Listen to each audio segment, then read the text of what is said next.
Hello guys, I'm Artnimate. This is probably the first time you're seeing my face. So yeah, this is my first face reveal. So what happened to my YouTube channel? I got demonetized because I was using AI, and there are a lot of things I need to adjust. A lot of AI influencer and faceless channel have also demonetized. You probably already know that. And the reason you're watching this right now is maybe because your channel got demonetized too.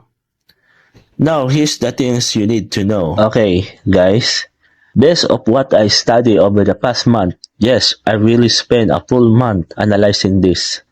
These are the things I discovered.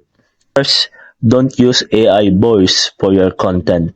Once YouTube detect that there is a high chance you will get a flag for inauthentic content.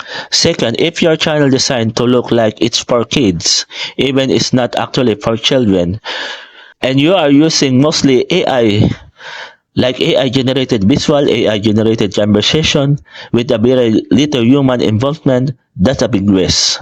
Once YouTube detect that, your channel can automatically get flagged for inauthentic content.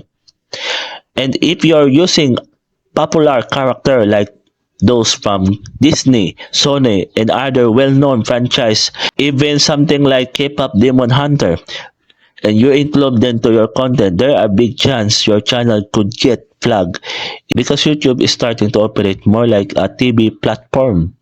They're stricter about originality and ownership, so it's better to avoid using famous character in your content. Some content creators have also complained that even their content has educational value, as long they're using AI, they still get flagged. So it's feel unfair, right? But based on what I studied almost a month, the reality is anything, literally anything. If you're using AI, there's still a chance you can get demonetized. It's not those fully AI generated channel, even real animator who can create their own character from scratch are getting flagged for inauthentic content. It might be their intention to make content for kids, but YouTube eyes, it can still look in that way.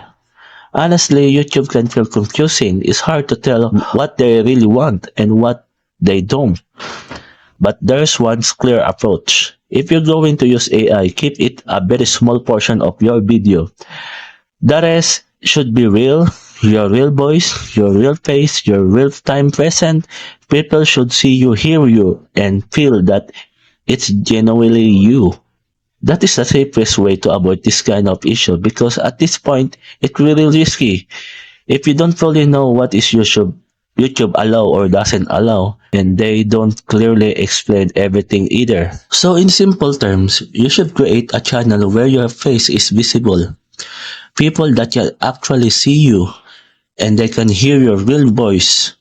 About using popular character, and that way you can minimize, almost completely avoid getting flagged. If you're going to use AI, just keep it a very small portion of your video. That is really the safest approach. Right now, I'm still figuring out what kind of content I should create next. My viewers are used to K-pop Demon Hunter content, and I'm not sure yet what direction to take. But hopefully I able to come up with new ideas maybe in my next video. My biggest problem right now is all of my viewers are used to K-pop Demon Hunter content. So what kind of content should I make if I'm not allowed to use those characters anymore, right? Honestly, I don't really know what to do yet, but life goes on. Your original plan fail, there's always plan B. It's really tough to a creator like you, especially if your content revolves around popular character that your viewers are used to watching. There's always that fear that when you upload something new, no one might watch it. But yeah, just subscribe guys. Let's see what I come up with in my next video. Something where you can actually see my face and hear my real voice. I still don't know. I still don't have a clear idea yet. What about you guys? If you are in the same situation as me, Do you really have idea in your mind?